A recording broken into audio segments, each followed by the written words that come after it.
What's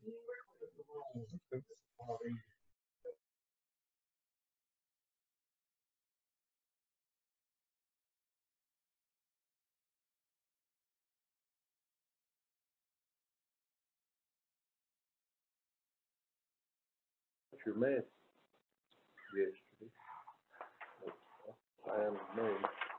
We went camping and then those circles.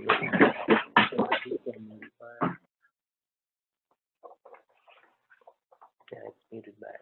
We're gonna pull that off the agenda this time because we're doing this Zoom meeting. I think we'd probably get some kickback, people saying that we didn't allow them to come in and fuss, cuss about it one way or the other. Yeah. Everybody's got a fuss. Me too. Scott asked me today how it was going, all the feedback I'm getting from that. I said, I'm trying to flatten the curve today. So I can get the curve flattened today. So Evelyn, we're gonna take that, safe and healthy regulation off the agenda. That won't be on it. I've talked to the chairman. He says he'll take it off. That, trash litter thing. Yeah.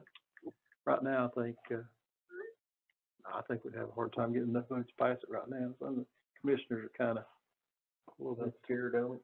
I think we had enough to pass it if that hadn't got flared up, don't you? Mm-hmm. But we'll hold off and, have another conversation some other time. I don't understand what it is. Ain't nobody in the county more anti-regulation than I am, but I'm with you. I don't want to do some franchising. I think we're gonna have to package it. Yeah, that particular one would be a good compromise, though, because you could never add to it, take away from it, like you do ordinances and all that. It'd just be what it would be. That was the whole idea. We were gonna put it on this board and let Perry explain it, page by page. Explain, that it is not zoned for ordinances. It's just a health safety thing, clean up some of these stinky messes. Well, on the bright side, Jeff, he's bringing us money back for the budget. Yeah. You guys check, you ready? Yeah, the truck's parked out. Yeah, go ahead. It's 5:15-ish and time for us to begin this budget meeting session today. Thank you for being here. Russell, thank you for all the hard work that you've been putting into this and getting us to this point. Again, we'll be doing this by means of electronics today and technology, and we're doing it through Zoom. We will make sure we have a recording and have that posted in 48 hours if there's people listening and have questions or concerns. And we'll begin by calling the roll. Russell? Talking to Dustin here, making sure he can hear this time. Evelyn Hill. Here. Scott Mast. Here. Fred Phipps. Here. Mike Taylor. Here. We do have a quorum. We will go ahead and call this meeting to order. First order of business is to look at the minutes from our May 12th meeting. And you can take a second, look those over, and I'll entertain a motion to accept that, those if they've been prepared. I'll make a motion with accept the minutes. Motion by Mr. Freddie Phipps. Is there a second? Second by Mr. Scott Mast. Is there any further discussion? Any questions? Call the roll, please, Russell. Evelyn Hill. Yes. Scott Mast. Yes. Fred Phipps. Yes. Mike Taylor. Yes. All yes that are present, 4 out of 5, so those minutes are approved. We will move on to amendments, I think. Yeah, we'll go ahead and do them, and we'll get into the budgets. So we will not be having a meeting this Thursday evening before our county commission meeting. So this meeting, that's the reason for the budget amendments. Yeah. I don't know if I can handle 3 meetings this week. We'll just come there usually on the Yeah, email I got, yeah. 7 o'clock. 7 o'clock. Yeah. and, it'll be open over here like we were last time, since we'll be using this as our, They'll still be in here. using this as our command center, so. All right, our first amendment, the county general amendment, top portion just recognizes the $11,534.64 since our last amendment.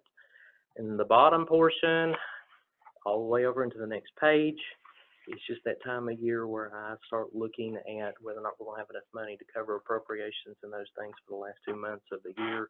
And these are just some of my guesses of what we'll need to be able to finish the year. and keep everything in the positive side. I know there's a lot there.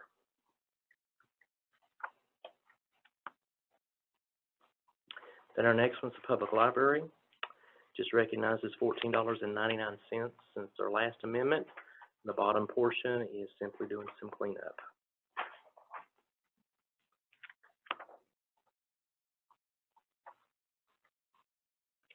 Next is solid waste, simply a cleanup amendment at this point.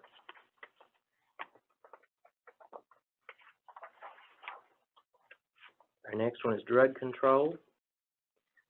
Top portion just recognizes the $2,095 since the last amendment. It's amended into as default into law enforcement equipment. Next is our highway. This is recognized as the $5,823.51 since the last amendment. And then the bottom portion is a little bit of line item cleanup as well.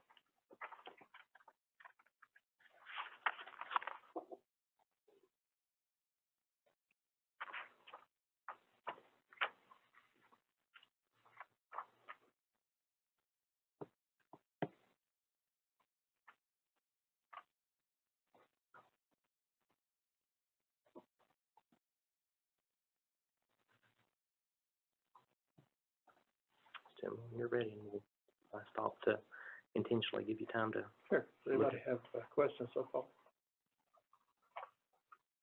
You want time to look through?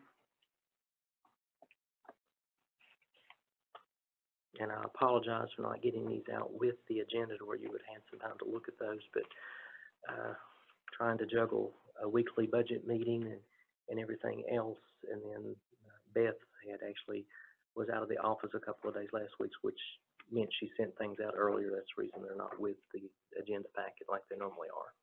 What was the property damage? That's what I was getting ready to ask anyway. I'll have to ask Jeff. I don't have a clue. Insurance recovery, property damage, it says? There's a check from Farm Bureau that Robin Oh, sent me. we had a wreck, car pulled out in front of one of our trucks. That's what it was. It's a little bit, that's over the field out. No injuries.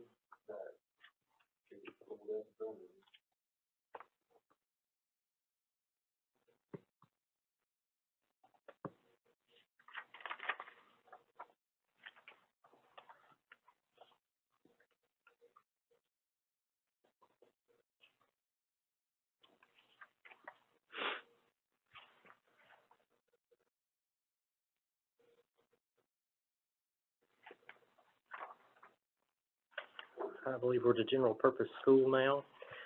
This just simply recognizes the $845.68 that's come into their budget since the last amendment. And then the bottom portion, they are officially amending some additional grants into their operating budget. $10,000 for EPSO, $50,000 for 3-Star, which is a flow through from our budget, well, from one of our budgets back to their budget. Safe Schools, and then the Schools Resource Officer grant. And I might mention 3-Star if we hadn't already talked about that, but you guys gave me permission, that's been several months ago, to apply for 3-Star, and we got the $50,000 3-Star grant, and we're gonna use that to add industrial maintenance to that, TCAP program they have up there. They have all it might have arrived by now, but they've got all the materials, the equipment, tools and kind of things. They have them all ordered, and they're just waiting to install everything when schools getting ready to go back. That's what the $50,000 is used for. Then the last one is a Head Start fiscal. This is just some appropriation adjustments. Head Start, we ran a dual set of books. We run a calendar year, which is January through December, and we run a fiscal year, which is July through June. And they're just simply, at this point, we have to adjust the appropriations to be able to keep this budget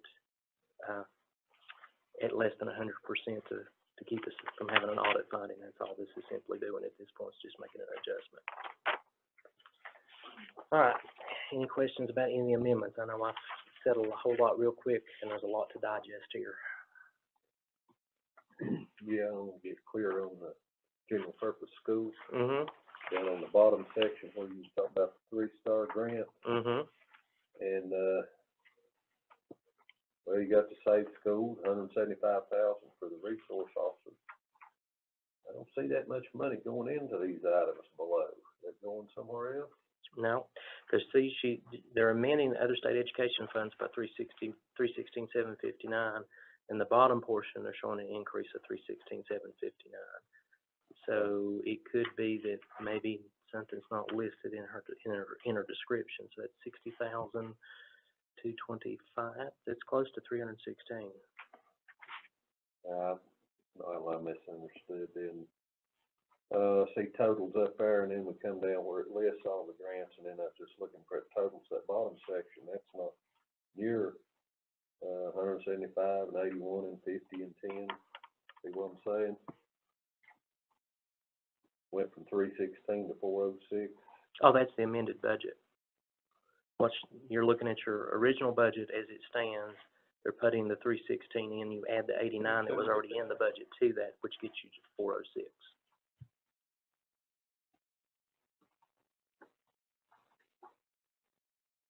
Does that make sense? So what Freddie was doing was adding the 10,000, the 50,000 to make 60, be 141 plus the 175. Is that the original 316? Yeah. Yes, Okay. that's the original 316. 759. Okay, gotcha. And it looks like they've broken it down by categories there.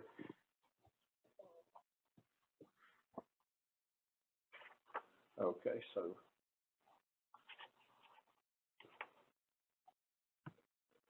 where is the 175 for the resource officers? Where are we seeing that dropped in on that? Probably increase? contracts with other government agencies. There's an increase of $192,500 there from a zero appropriation, Okay, so that's in a contract with the agency, sheriff's department. which is actually the county government. The money flows back to us. Okay.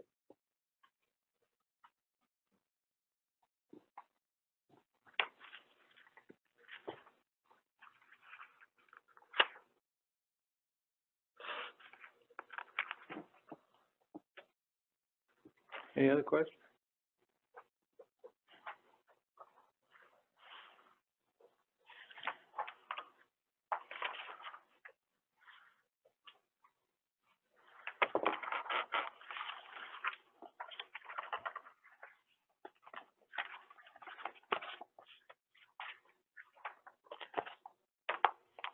No further questions, we'll entertain a motion to accept these amendments.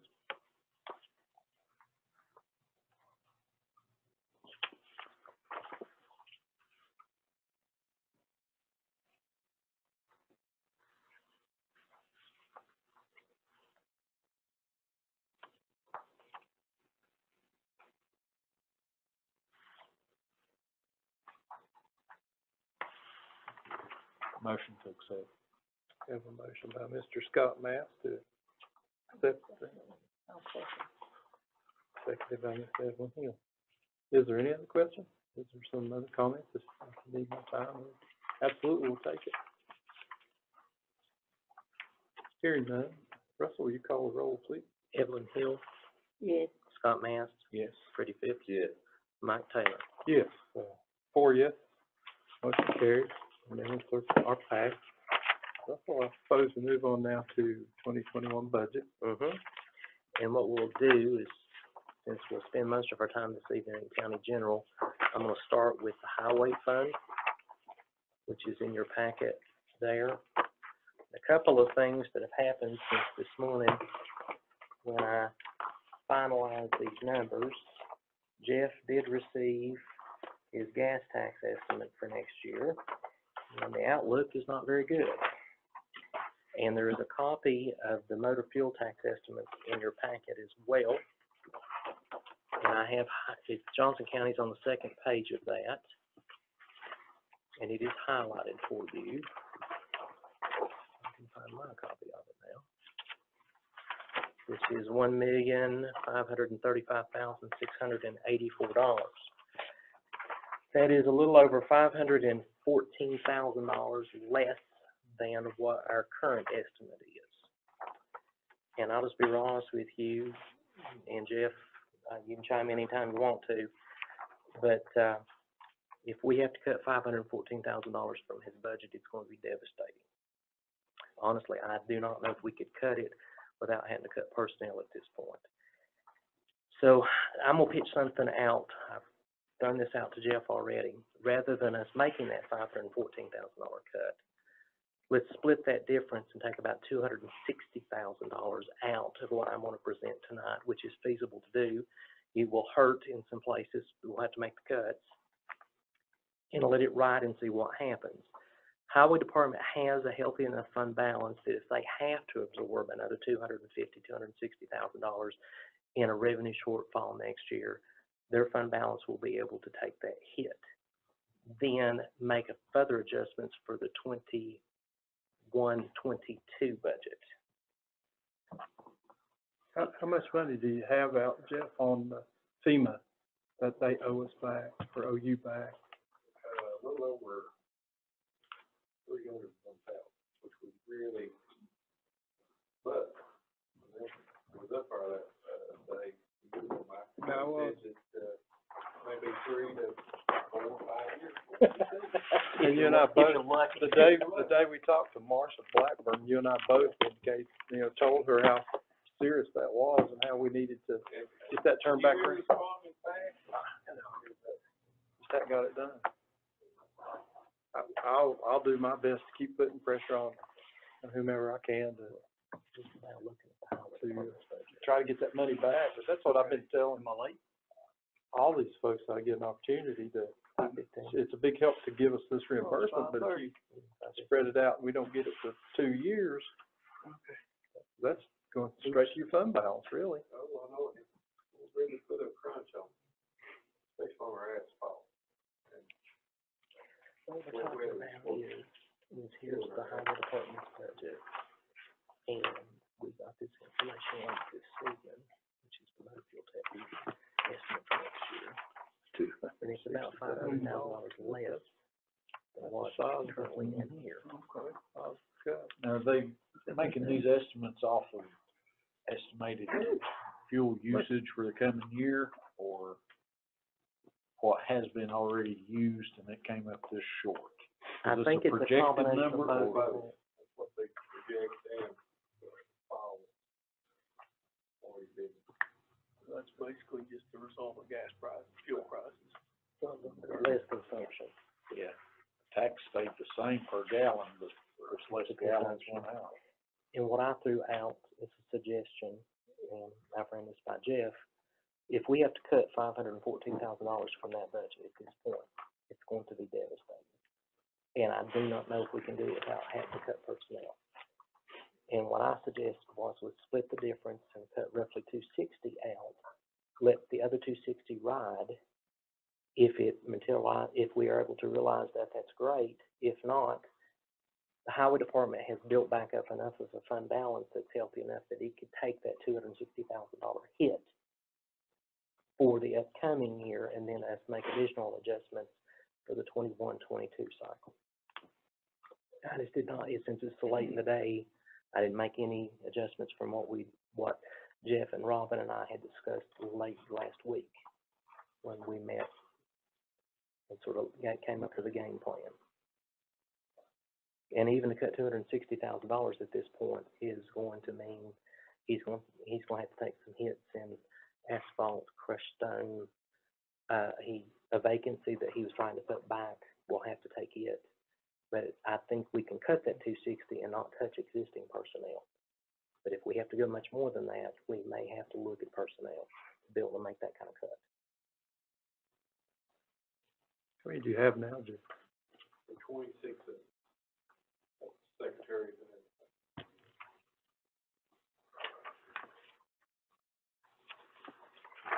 We're gonna have a training in a couple of months, that's right. When the people start getting out and riding about, like, people shy away from going anywhere. But what I'll do is I'll just hit some highlights here. Basically, highway revenue is broken up into 4 segments. Wheel tax, which currently the highway department receives $15 of the additional 40 that we collect. And I haven't checked with Tammy, but all indications are that the almost 16,000 vehicles that I use as the base is going to be the smaller one, Rick. Oh, okay. This one here. Oh, I didn't know there were 2 of them. There's 2 on it. Gotcha. And basically, I'm using 15,669 vehicles at $15 to come up with $235,000. Mineral severance tax, that's one that fluctuates. Last couple of years, we've always had to do an amendment after the budget had been approved to put a little bit of additional local revenue in for us to be able to pass the 5-year maintenance of effort average. So I'm just going to start with $2,000 this year in hopes that we'll meet that average. Then the next biggest thing is the motor fuel, which we sat here and talked about. I have the $2,050,000 in there, which is this year's estimate. Indications are based on the amount that came in April that we'll probably come very close to hitting that $2 million mark. Motor fuel taxes is like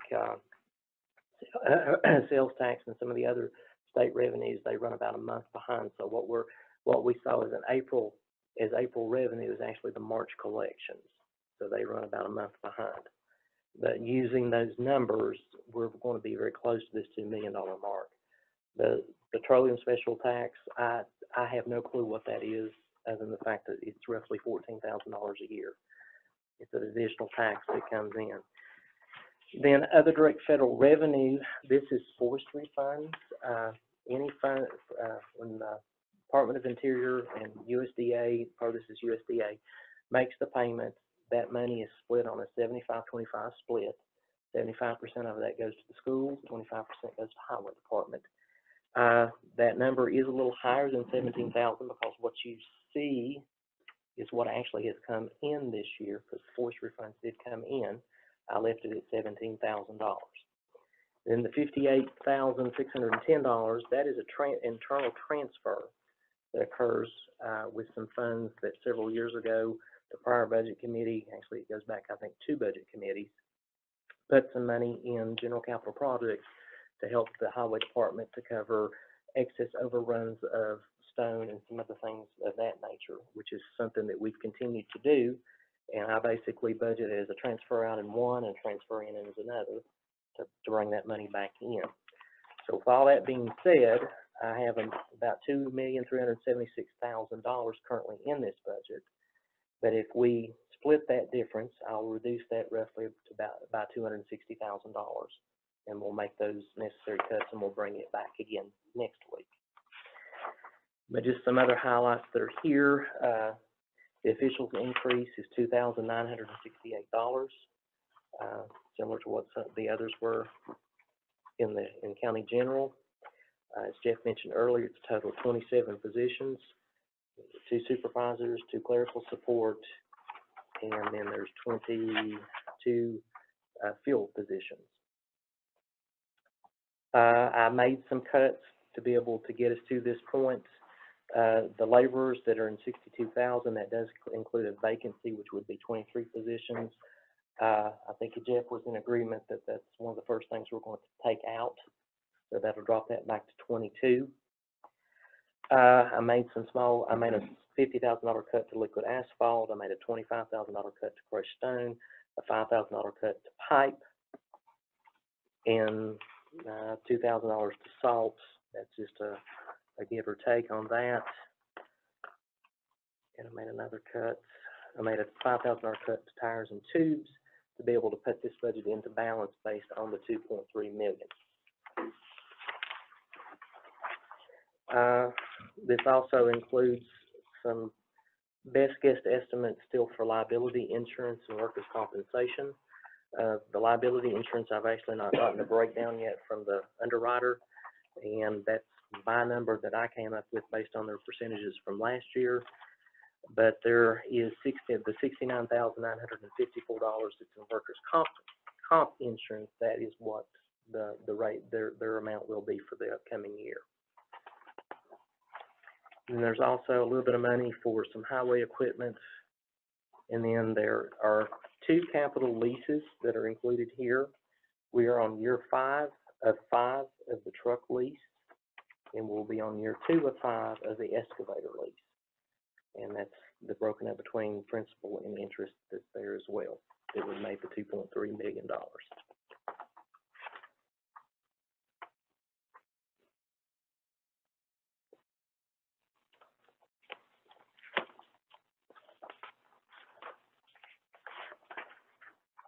Do you have any idea what the fund balance, Not yet, what the fund not balance yet. might be when? It's calculated out as of today. It's, what is it, 700 and some thousand? 792, I'm gonna say it's closer to about 990 right now. so 260 or the remainder. Yes. Won't shut him down, Mm. barring emergencies. Barring any kind of natural disaster or something else unforeseen that would force us to have to use large amounts of fund balance to cover anything.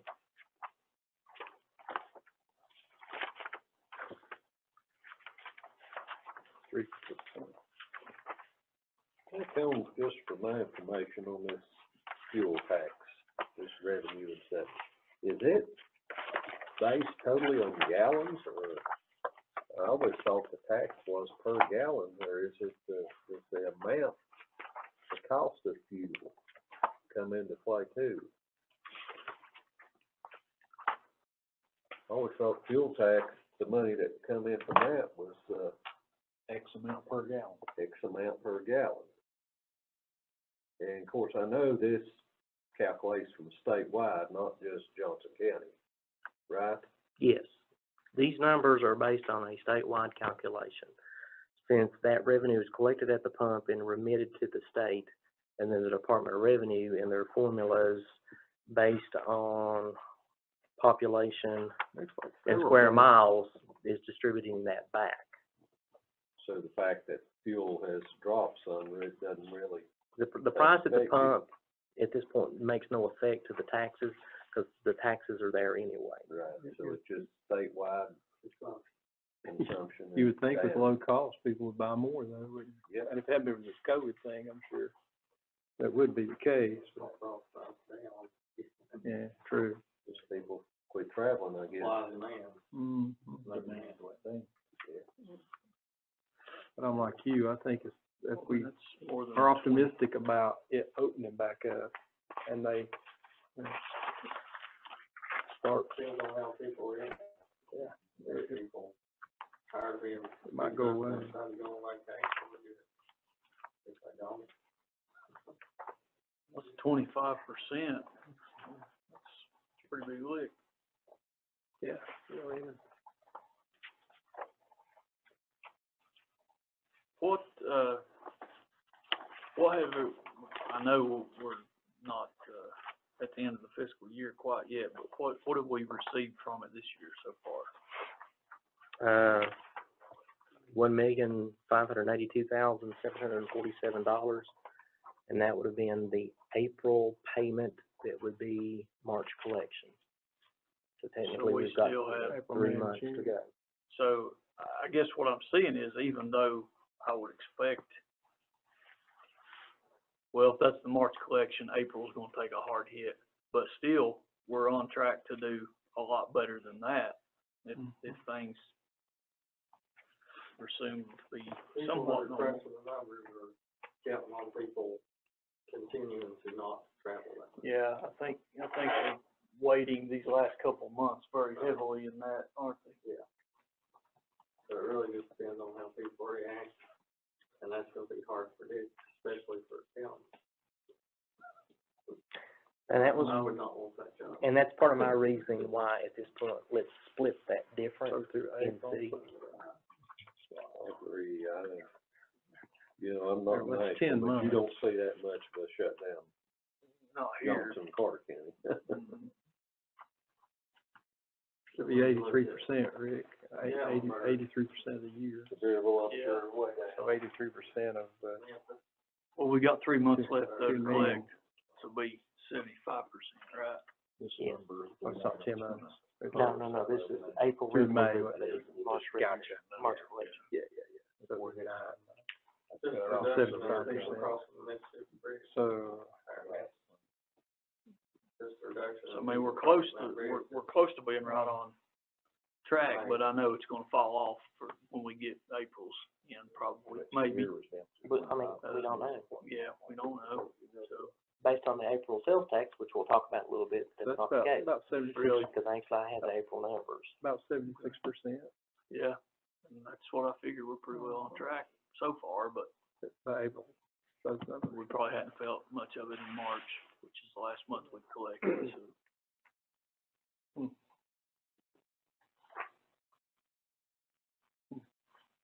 But what it will do is I'll get with Jeff and his folks, and we'll rework things and bring back a revision next week. And if everybody's in agreement, what we'll do is we'll cut $258,000, which would be half of that decrease. And try to see if it works. Are they gonna try to revise any estimates again, or do you know? I just got that other one today. Yes, I don't think he had it wrong when Robin called and said, I'm sending you this.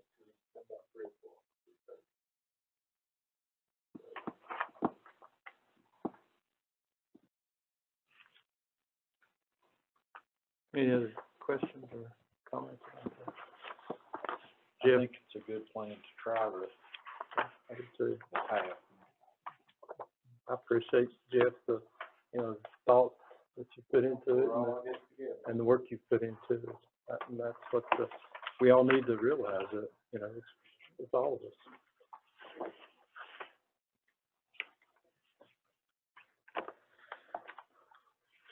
Okay. If not, we'll shift gears to county general, which is the big packet.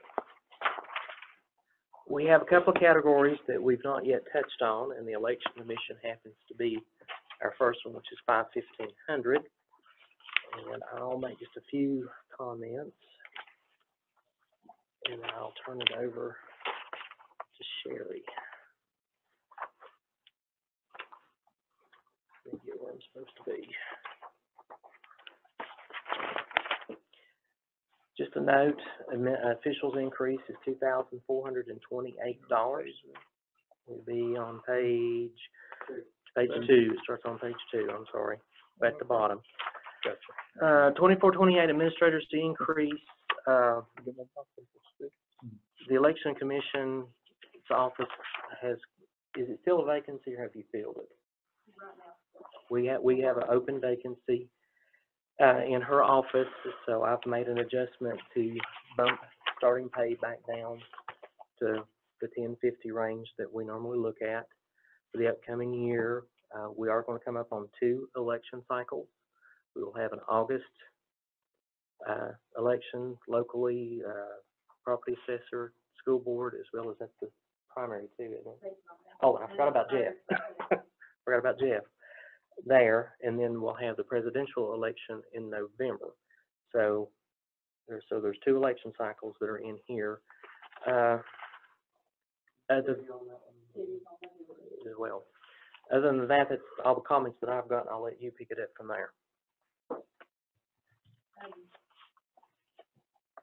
Like Rosa said, the only thing that's different is just another election added. There's nothing really that we're asking for any more than just another election. On the deputy fund item, my commission did approve $1,040 more, so that's on here, but that was just because the comp time that individual will receive, and then after 6 months a raise for that individual. I think there is extra in that for comp time. There is. Always that we were looking at a raise.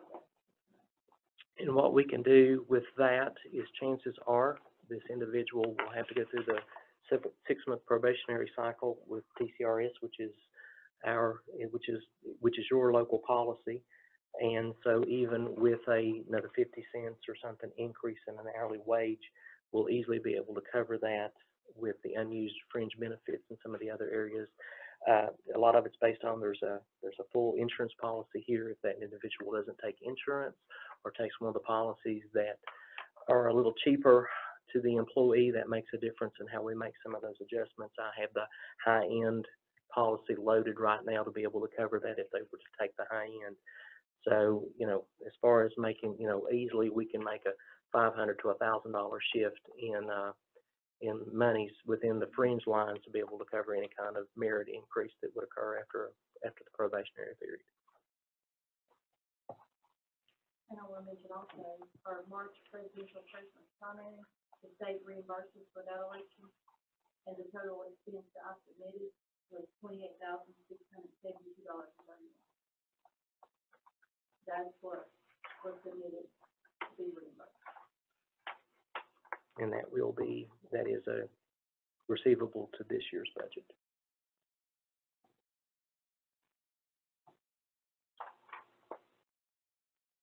There are a couple of new line items there. One of them is hybrid retirement. With the passage of the hybrid retirement plan that we have, unless TCRS and I can grandfather them to the old plan, everybody automatically goes to the newer plan, which means there's two components. There's the traditional state retirement, and we have that hybrid stabilization payment that break up, that those two components make that 9%. So that's different. That's a new line item that's there. I don't think there was another one. And the November election, the city will be billed for their portion of the election. They usually pay some on the election. Sure, quickly looking over line by line. Of course, the big increase I see there is election workers. It's because of the second election in the state. So, roughly then, the election workers is costing you $27,000. $25,000 each election. This, on the presidential president's primary, on the labor cost on this one was around 21. That this election, August and November will be more of a cost. In March, I had one technician that didn't work much, so that technician should have more hours. You know, the cost will increase. And right now, we're training one new technician and possibly looking at another one to train, so it may take longer for them to set the machine up. Because we have one technician to retire after March. So it's not only the folks that we see at the election side, it's the technicians working on the machines, and all those people are considered election workers. The election workers, the county board, all the poll workers. The technicians have their own line item. the technicians we pull out, and they're actually shown as other salaries and wages. And the reason we do that is twofold. One, to keep it separated, and the second reason is we do have some folks that work for both the county and for the school, and I am required to run that as payroll to collect payroll taxes as well as TCRS contributions. So that's the reason, that's another reason why they're broken out separately from that. But the technicians are in other salaries and wages, and then your election workers would be the workers that she's talking about that are actually in the field. And for August and November this year, we will be more. So the 25 for each election should cover it. We hope. We need to have backups just in case, you know, people get sick and all those items are trained.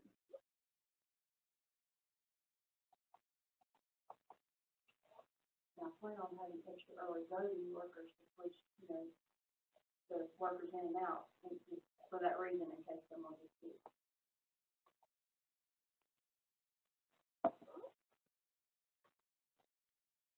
And then I'm sure there'll be a line, and someone will have to, you know, have people re-sign and tell people to stay apart, and just have a few enter in at one time. So that'll be different, like how people tell them to make it back. And how many polling places again? Yeah.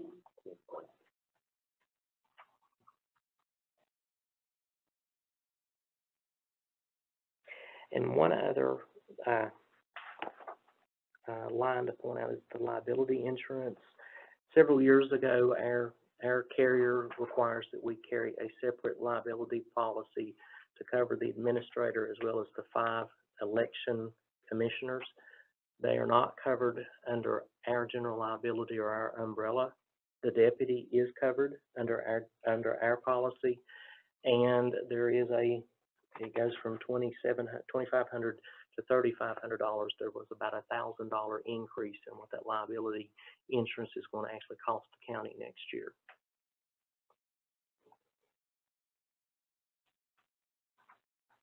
The mayor and I had a conference call with the underwriter last week, and we're faring relatively well. As we get over into some of this, we'll talk a little bit more about it, but the insurance market is extremely volatile right now. It's the uncertainty of everything that's going on.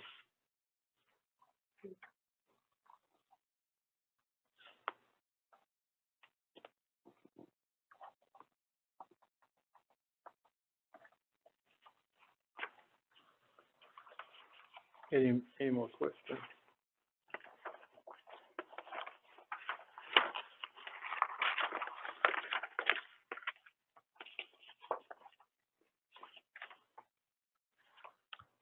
All right, if there's no other questions, we're going to jump around just a little bit as I go back and pick up some categories Thank you, Chair.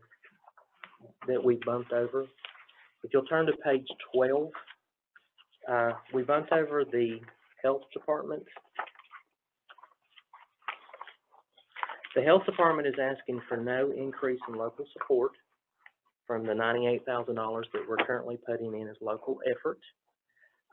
There is an increase in the category because the DGA, or the Direct Grant Assistance contract that we have with the state that provides for some of their support workers, increases to $401,784 from $385,000 currently. It's in the current budget. Really nothing of any significance to point out, other than the fact that it's simply balanced based on that $401,000 contract and the $98,000 local effort that we're actually putting into it, with the biggest chunk of that local effort going in to contracts with other public agencies, which is $36,981. And that is is billed back to the regional health office to help offset some of the state expense with the administration of the state side of the health department to go along with the $98,000 that we put in locally.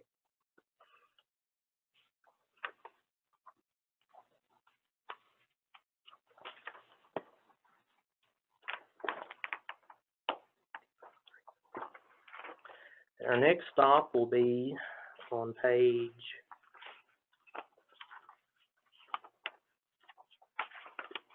13, 55-390, appropriation to the state. This is where our forensics contract is with our agreement with ETSU.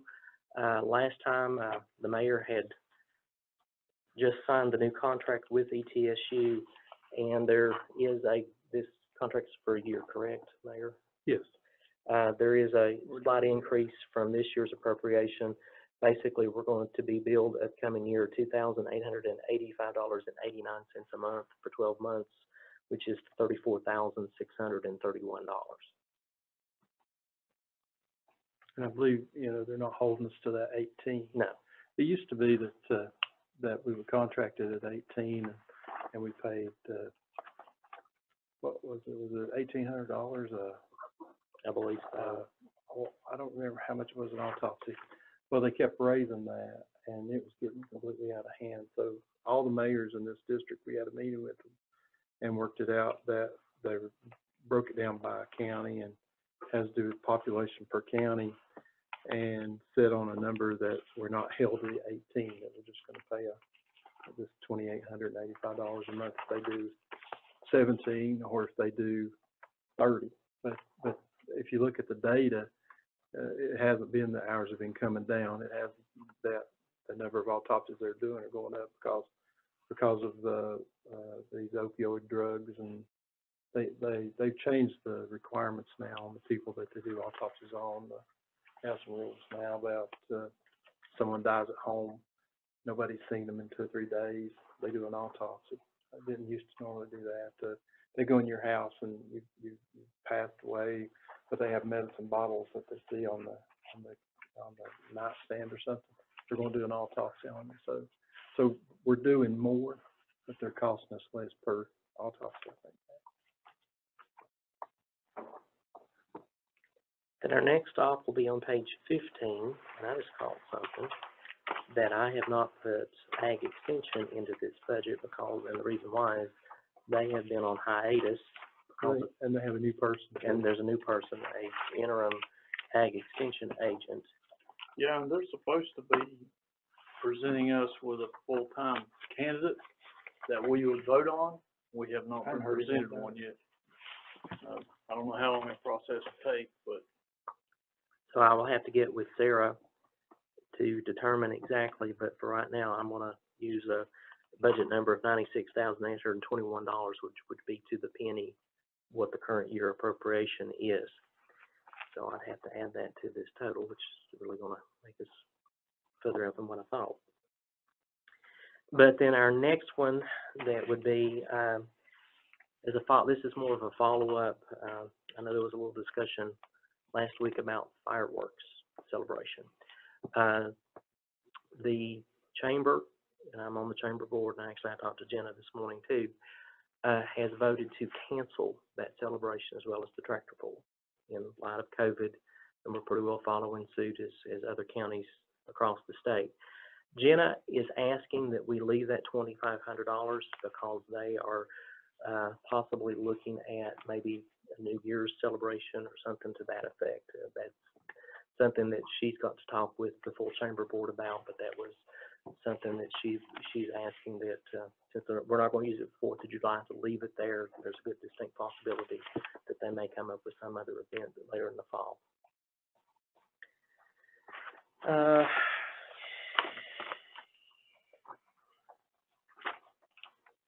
Bear with me just a second. On page 17, the workers' comp number for this upcoming year, it will be $86,436. In our meeting last week with the underwriter, we're seeing a bigger increase in workers' comp rates than we will in general liability rates. We're looking at roughly a 4% increase in the general liability, but we were looking at about a $13,000 increase from current year for workers' comp estimate. So that $86,436 will be County General's portion of that for the upcoming year. Then at the bottom of 17, in 58,900 to 508, that is Russell's estimate of what the County General portion will be for the general liability next year, which is $115,563, which is a little over about a $2,500 increase from the original appropriation that we're currently dealing with.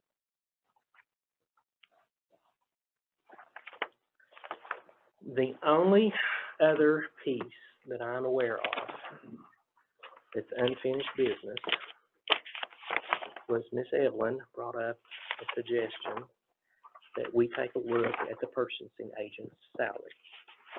And I have done that, and Justin and I have had some discussion, and I'm going to give to you a proposal. And actually, I'm sorry that the mayor hasn't seen this, but it was a monsoon this afternoon. And it's not in your packet. I'll have to give you a copy of it. But this is what I'm going to throw out as a suggested salary adjustment for the purchasing agent. And this is just a suggestion.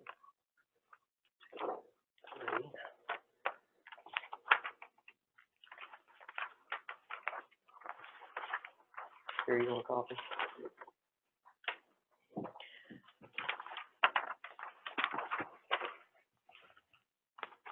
A couple of things before we get into these numbers. We're all very much aware that Dustin goes well beyond what he's required to do for what we're paying him.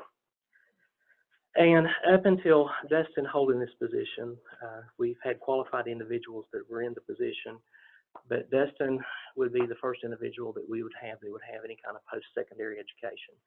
And Dustin does hold an associate's degree, which is a 2-year degree from an accredited university from Virginia Highlands. So that was one of the caveats that I was using as a qualification. He is working on what's called NIGP certification, which is the National Institute of Governmental Purchasing. This is one of the biggest procurement groups that is in the United States, and they have a very rigorous certification program that he has been actually working on for about the last year. He is still in the process of studying to try to take the exam for the first time, which has now been pushed off until the fall. So when I started looking at this, I was trying to come up with some way that we could treat this salary just like we treat every other official salary. And not to pick on the property assessor, but that's the one that the state, that CTAS uses. So what I'm basically doing is I'm taking the 2021 property assessor's salary for Johnson County, which is $76,669. And I'm going to apply a ratio to that of 70%, which would bring that to $53,669. And Dustin gave me some information about some average salaries in Tennessee, and I did take a look at those.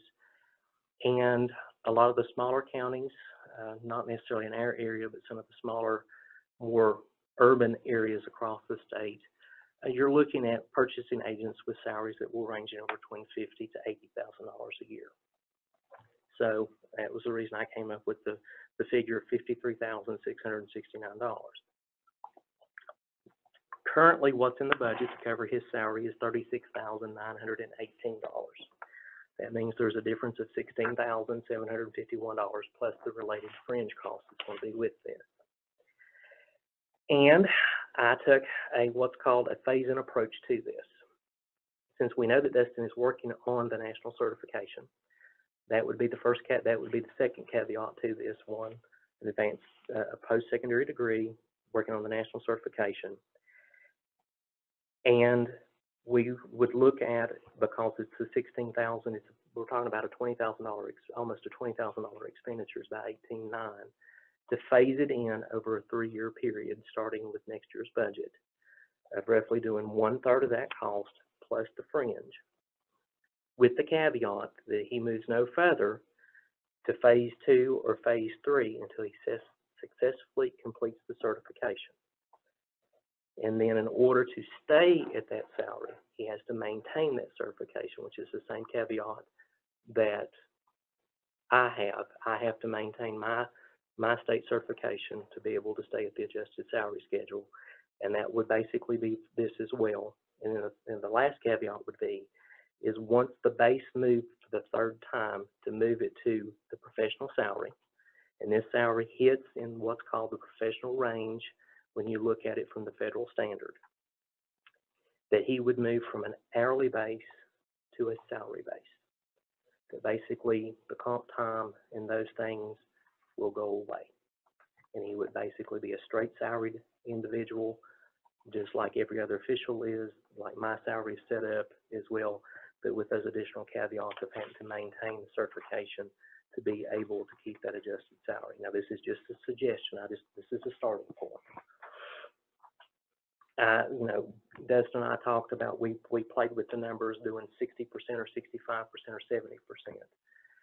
I also took a look at what the school system is paying some of their folks. Their finance director, their director of transportation, and their technology coordinator are making roughly about they would roughly make about a little over $49,000 next year with the proposed increase that the school system, I think, is planning to give them.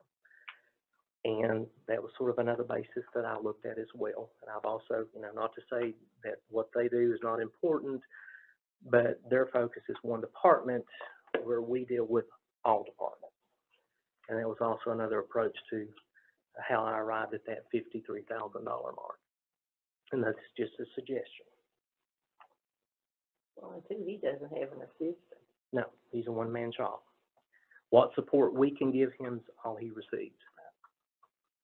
And then, and if, especially if sometimes one of mine has a little bit of a slower time, she'll help do some of the clerical things for him. But basically, he handles it all himself, other than what support I can give him and what clerical support we can give him.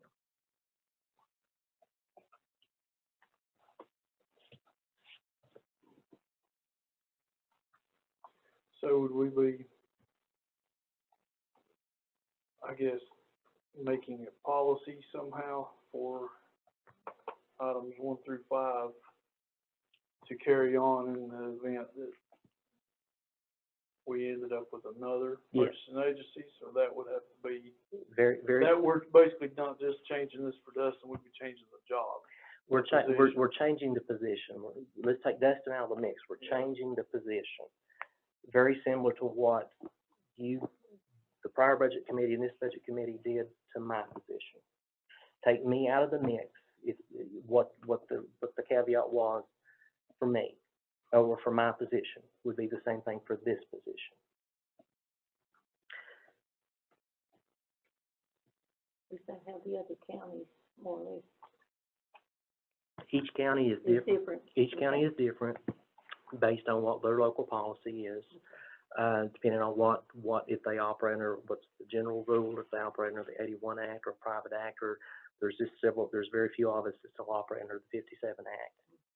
That it's just a mix, other than the fact that in every one that you look at, the TCA says that the local legislative body sets that salary. So it varies from county to county across the state. I mean, you're looking at ranges from $30,000 for a part-time all the way up to $100,000 for full-time in the big metro areas like Davidson, Nashville, those areas. This is comparable with what they pay people to do similar to that. Yes, very comparable. A little bit more than what the school system currently pays, but again, looking at the philosophy that, Not those, you get that. well, that's true. I mean, the fact that we handle multiple functions and multiple funds. If we're going 3 phase, they're making 49 this year, 3 years, they'll be up to that number. Good distinct possibility, depending on what the board does. Well, he could obtain this within the year though, couldn't He could obtain, he? So, and let's say for instance, if he obtains, then we would move to the second phase and then phase it completely in the year after that. Very similar to like my position was done. When I obtained my position obtained certification, it was the next cycle before the full effect of the salary went into effect. Well, since his position is not a elected position like your own, Mm-hmm. I assume it is, nominated It is. by the county mayor and then elected on by the commission. That's correct, under the 57 Act. We basically, Dustin and I, work for you and the mayor. I'm just, I don't think there's going to be any problems Believe you, there. you just have to find somebody that's commissioner, wrote in the very next month, or we'd shut down. yeah.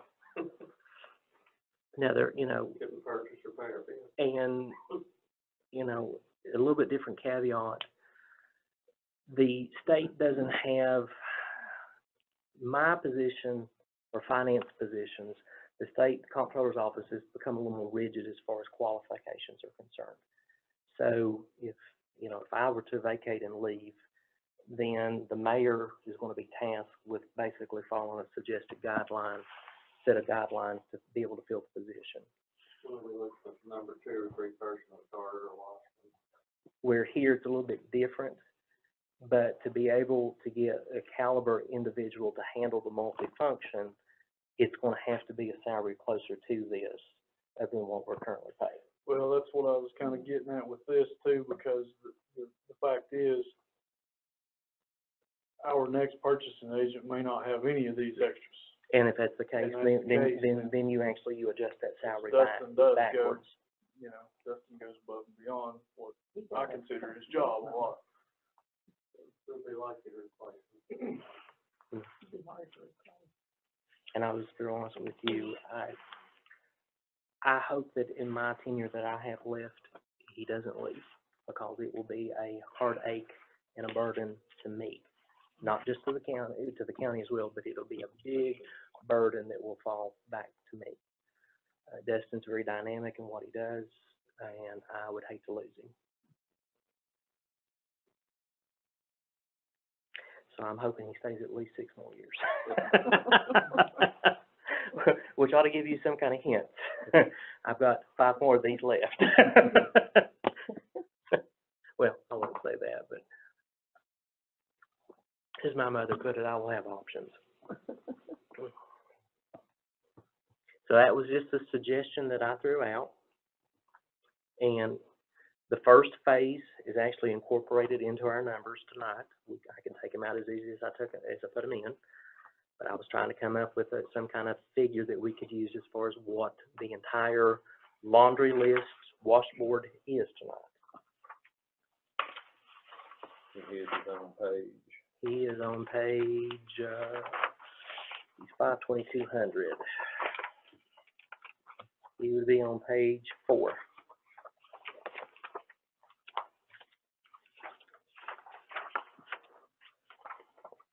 Well, we can see you put a lot of thought into your numbers, you've not just jerk numbers out of the air. No, I've thought about this for a couple of weeks.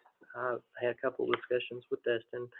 I ran some scenarios by Dustin this afternoon because I said it does no good for me to go down here and sell it if you're not kosher with it. And, you know, and he's very appreciative of anything that you plan to do. But, you know, he and I did have a pretty good heart-to-heart discussion that, you know, one thing that I brought up, and I stressed to him, that this salary puts him in what's called the professional line grade when you look at it from the federal standard. Anything above $50,000 up to $62,000 is considered to be a professional grade standard salary as far as the department's, as far as the labor board and Department of Labor are concerned. Anything above $62,000 is classed as executive management. So that puts him in a different category than what he's used to. And one of the things that I did stress to him, that 2 things would probably have to happen. You know, he would still be a county employee just like I'm a county employee. But we would have to phase out the hourly pay, come to a set salary, and we would have to phase out the comp time. Not to say that he's still eligible to earn comp time, it just accumulates in a different manner other than what he's used to.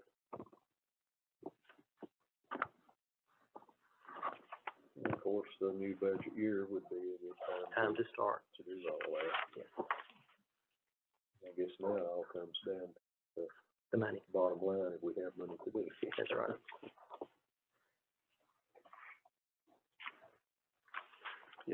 What do you have next? I'm just gonna hit here real quick that we're looking at about 7, if I missed the, ag extension, we're looking at about $7.9 million in expenditures that are loaded here. So next week we will start looking at revenue. So, but I want to do kind of a preview of revenue, the two biggest caveats and components that we'll have. Well, it's 7, 8, and you have to add roughly another 100,000. You know, so you have to have roughly roughly another 100,000 to it. All right, in your packet, I believe I gave you. This is just a spreadsheet that I use to track sales tax with. The April collections are in. I pulled them down today, and everybody find it? We're about $20,000 more for our April collections this year than we were opposed to last year. Just a single page. Just a single page. Now, I get that thing each month from Mike Harrison, that, That's part of it. president of the Budget Mayor's amendment. Association, and he's attributing about 20% to the internet sales. It's very well could think. That's a good That's what thing he's saying, possibility. because of nowadays, sales tax are paid where the anybody buys anything on the internet, it was the case that sales tax was distributed just like our sales tax is now. The city would get like 92% of it, and then we would get our portion. But she's saying now, because they changed the law, that anything bought on the internet, the sales taxes go to where it's delivered. So in our case, 3,000 people in town, 15,000 outside city, large portion of it's all the internet sales out there. From the amount of boxes I burn every week, I'm contributing to that quite a bit. Excellent. So he sends me a Willfully or spreadsheet not. every month, and it looks like we've been up about an average of about $7,000, $7,000 to $12,000 a month since this started, and it's back in August or September. So I think that's a good thing actually for the county. Well, that could be too, during the shutdown, why People sales tax didn't get hit Didn't as take hard a as hit. maybe gas tax is Could gonna be. be. And this is just, this is a running spreadsheet. It's what we call net collections, which basically are collections after the state has taken their Each month, portion. We so- still have to take the trustees' portion off of that. But as of right now, we're only $183,000 from hitting where we were last year. We have 2 more months. We roughly have 2 more months to collect.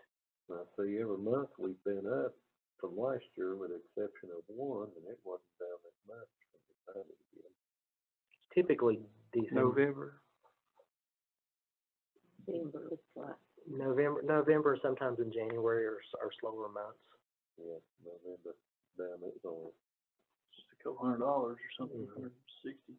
Then at the bottom is just keep a running total of how we break this down for the schools. I mean, for each of the departments. So this is, you have to use the bottom one, it's July of 18. I've not hid these yet, but it just breaks it down between school, city, library, debt service, and the county general fund. And one thing that will be a wiggle point that we will have if we choose to do this, or if you choose to do that, let me take the we out of it. We are still putting quite of an excess of sales tax in debt service that we technically don't need to have there to be able to meet our debt obligations, which could mean that we could shift a little bit more to the county general fund to help offset some of this as well. It's something that we'll possibly look at once we get into this. But this is just, I just wanted to show you that, yeah, motor fuel taxes are down. I'm pretty well going to say that hotel motel taxes are down. We'll stay, I mean, we have hit beyond the $15,000 mark, which is a good thing, because then that means that we've got the money to meet our obligation back to the Welcome Center, but we're probably not going to hit that $18,000 mark for the budget. But you don't know yet what a penny will bring in. Oh, well, that's my next preview. Matthew and I have been closely talking, and I do have a rough, let me rephrase, rough estimate of what a penny's going to generate.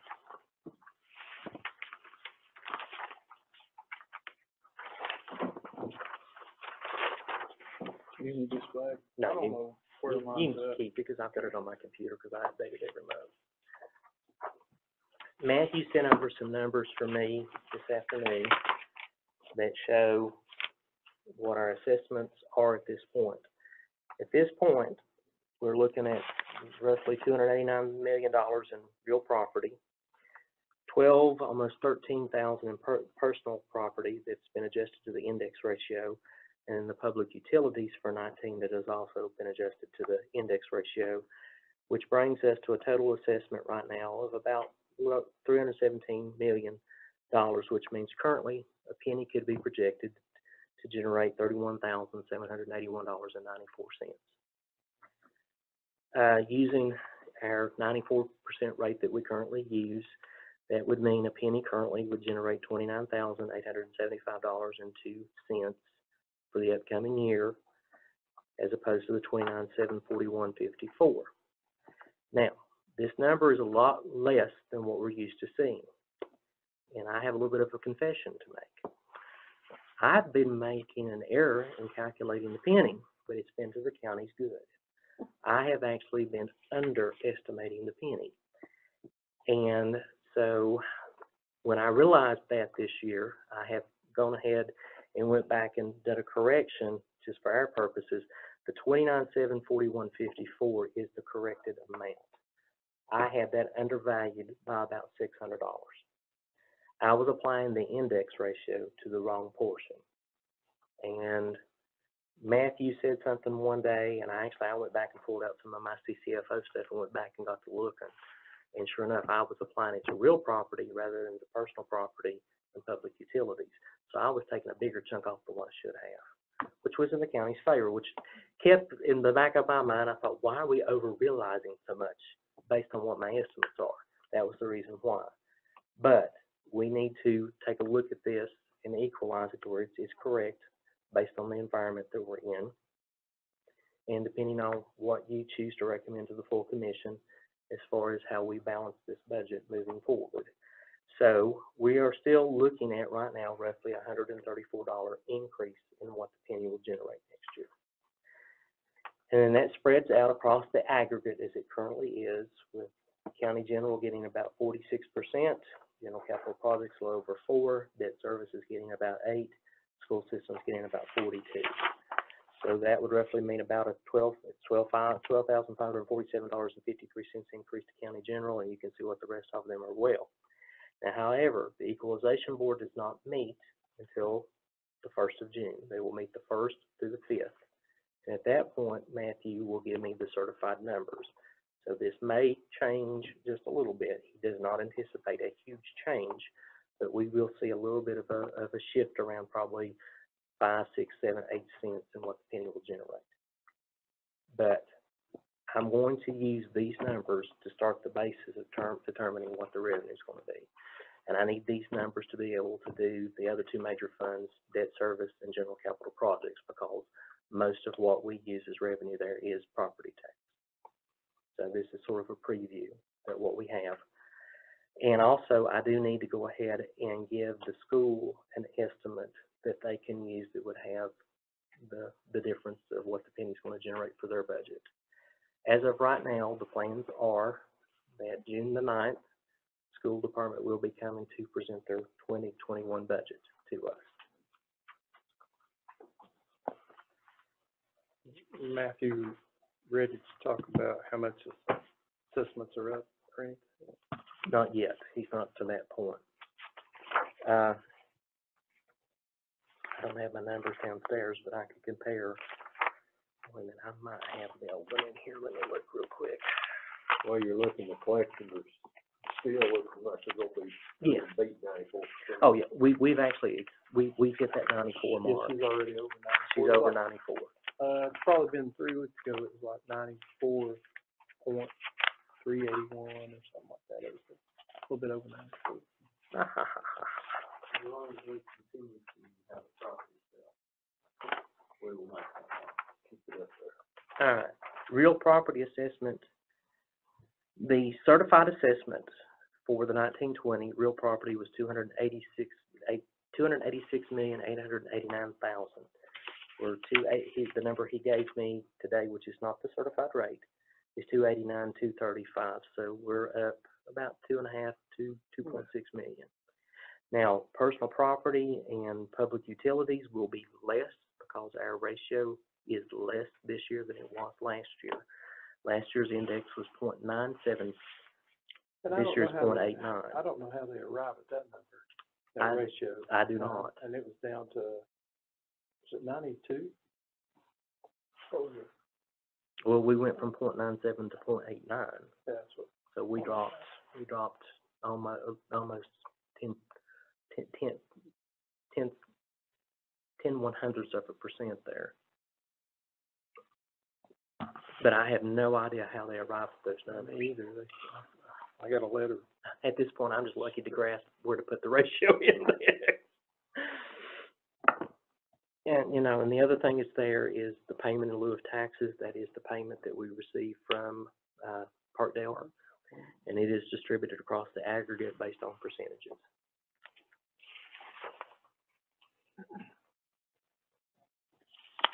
So I can tell you without certainty that $64,368 will be our payment from Parkdale.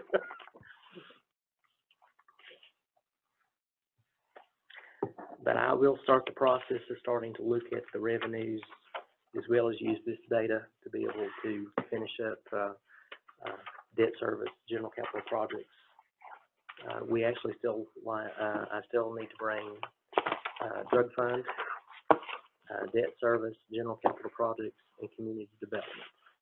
And I will plan on those next week as well, time permitting, and we'll start taking a, hopefully dive into some of this revenue. Next week, I will be calling in. I think Ricky said he was going to. I'll be out too. If that's okay. Perfectly fine, it's permissible right now. Just participating. I'll be out of town next week. Here's my goal. I don't know if I shared my goal. Burnsville. I'm gonna try to. My, local. my goal was Yeah. for us to be able, and if all possible, present this next month at the June meeting. For two reasons. One, there is a movement with the comptroller's office. It's not gonna happen this year, it may not happen next year. But right now, the TCA gives county governments what's called a continuing budget resolution stopgap. The comptroller's office wants to remove that since the city and the state, cities and the state of Tennessee have to have a budget in place prior to June 30th. And that's what the push is beginning to be for county governments to do as well. So that's another reason why I've sort of been aggressive at how we're moving with this.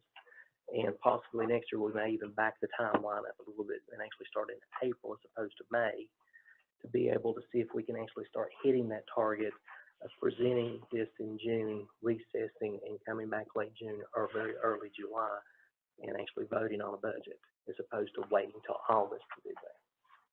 We're generally always waiting on the state though, but That's true. We By are, numbers. that is very true. So that's sort of been what some of the they progressions. want you to do it, and then No. Is there any other, are you finished? I am Thank finished you for tonight. Thank you for presenting all this information. Is there any other matters that need to come before this committee this evening? Hearing none, is there a motion to adjourn? Motion to adjourn. Motion by Mr. Scott Mass, seconded by Ms. Evelyn Hill, and we will stand in adjournment till, I suppose, next week. Thank y'all very much for all your hard work and for Sorry about the time setting confusion. I thought it was here right on time.